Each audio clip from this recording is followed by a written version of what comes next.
గతంలో ఇల్లులన్నీ కూల్చొకొచ్చిండ్రు, హైడ్రా తీసుకొచ్చిండ్రు. ముఖ్య ఉద్దేశం ఒకటే, చెరువులు కబ్జా చేయబడ్డాయి. ఆ చెరువులు మంచిగా ఉంటే రేపటి నాడు వాన పడితే వాన నీళ్ళు ఆ చెరువులకు పోనీకుంటుంది, లేకపోతే ఇళ్ళలోకి వచ్చి మన పక్క బొంతలను కూడా తడిపేస్తుంది ఆ వాన నీళ్ళు. సో ఇది జరగొద్దంటే ఇప్పుడు హైడ్రా ముఖ్యం, ఖచ్చితంగా అవసరం ఉంది, ఇల్లులు కూలగొట్టాలన్నారు. ఇప్పుడు ఇదంతా పర్యావరణ రక్షణలో భాగమే అనుకున్నాడు ఏం చేస్తాడు, చెరువులను కాపాడడమే ఎంత ముఖ్యమో దానికంటే మొదలు చెట్లను కాపాడడం. అక్కడ చెట్లను నరికితివి, ఇక్కడ చెరువులను కాపాడితివి, ఏం లాభం చెప్పు? ఏం లాభం చెప్పుండ్రి? చేస్తే కంప్లీట్గా చేయాలి కదా. అంటే వీడికి ఇందులో 100% ఉన్నాడు అనిపించాలి. ఈ పెట్టుబడులల్లో ఉంటాడు బట్ 100% ఉండడు. ఎడ్యుకేషన్ విషయంలో ఉంటాడు. ఈ కాంగ్రెస్ ముఖ్యమంత్రి కావచ్చు, కాంగ్రెస్ పార్టీ కావచ్చు, గవర్నమెంట్ మొత్తం అనుకుందాం, అన్నిట్లలో వీళ్ళు ఉంటారు. ఈ కాంగ్రెస్ లేని చోటు లేదు. బట్ ఎక్కడా కూడా పని పూర్తి జరగదు. ఎక్కడా కూడా కళ్యాణ లక్ష్మి ఇస్తిరి, తులం బంగారం లేదు, అమ్మలకు 2500 రాలే, ఫింక్షన్ ఇస్తిరి బట్ పెరగలేదు, కొందరికి అసలు ఫింక్షనే రాలేదు, ఏది జరగలేదు.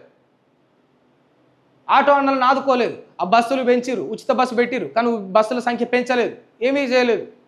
ఫీజు రీయింబర్స్మెంట్ పూర్తిగా కాలేదు, ఉద్యోగ నోటిఫికేషన్ పూర్తి రిలీజ్ చేయలేదు, విద్యార్థులను ఆదుకోలేదు, ఎవరిని ఆదుకోలేదు, స్కూళ్ళు బాగు చేయలేదు, హాస్పిటల్ అంతా కూడా శిథిలావస్థలు పడిపోయినాయి, వాటిని బాగు చేయలేదు. ఏం బాగా చేసిండ్రో చెప్పుండ్రి, ఏం బాగా చేసిండ్రు? నేను జిల్లా పరిషత్ స్కూల్ నుంచి వాళ్ళు వచ్చిన వాడిని, నాకు తెలుసు, నాకు అంతంతే ఇంగ్లీష్ అన్నావు కదా, ఏమాత్రం ఇంగ్లీష్ను పెంపొందిస్తూ ఉన్నావు? పోనీ ఇంగ్లీష్ భాష ముచ్చట పక్కన పెడదాం, ఆ మరుగుదొడ్ల పరిస్థితి ఏంది? ఇటువంటి పరిస్థితుల్లో రాష్ట్రాల నుంచి ఇక వీళ్ళు పర్యావరణ పరిరక్షణ గురించి మాట్లాడుతుంటే ఇక ముక్కు మీద వేలేసుకోవాల్సి వస్తుంది. ఇక నేడు 10th ఫలితాలు రిలీజ్ చేయనున్న సీఎం రేవంత్ రెడ్డి. ఈసారి గ్రేడ్లకు బదులు మార్కులు. పరీక్షలు రాసిన 5.09 లక్షల మంది. రాష్ట్రంలో 10వ తరగతి పరీక్షల ఫలితాలు బుధవారం రిలీజ్ కానున్నాయి. హైదరాబాద్ రవీంద్ర భారతిలో మధ్యాహ్నం 1 గంటకు సీఎం రేవంత్ రెడ్డి రిజల్ట్స్ను విడుదల చేయనున్నారు. రాష్ట్ర వ్యాప్తంగా మార్చి 21 నుంచి ఏప్రిల్ 4 వరకు 10వ తరగతి పరీక్షలు జరిగాయి. 5,09,403 మంది హాజరయ్యారు. వారం క్రితమే ఫలితాలు ప్రక్రియ పూర్తి కాగా ఫలితాలు ఎలా ఇవ్వాలనే దానిపై సర్కారు నుంచి స్పష్టత కోసం ఎస్ఎస్సి బోర్డు అధికారులు వెయిట్ చేశారు. 3 రోజుల క్రితం దీనిపై స్పష్టత రావడంతో బుధవారం ఫలితాలు ఇచ్చేందుకు వారు రెడీ అయ్యారు. ఈసారి ఫలితాలు గ్రేడ్లకు బదులుగా మార్కులు ఇవ్వాలనుకుంటున్నారు. సబ్జెక్టులకు మాత్రమే మార్కులు, గ్రేడ్లు ఇవ్వనుండగా ఓవరాల్గా ఫలితాలను మాత్రమే కేవలం మార్కుల వరకే పరిమితం చేయనున్నారు. కోకరికులం యాక్టివిస్ట్లో కేవలం గ్రేడింగ్ మాత్రమే ప్రకటిస్తారని ఇక చెప్పారు. ఇక ఫలితాలు మన ఈ వెబ్సైట్లలో చూసుకోవచ్చు.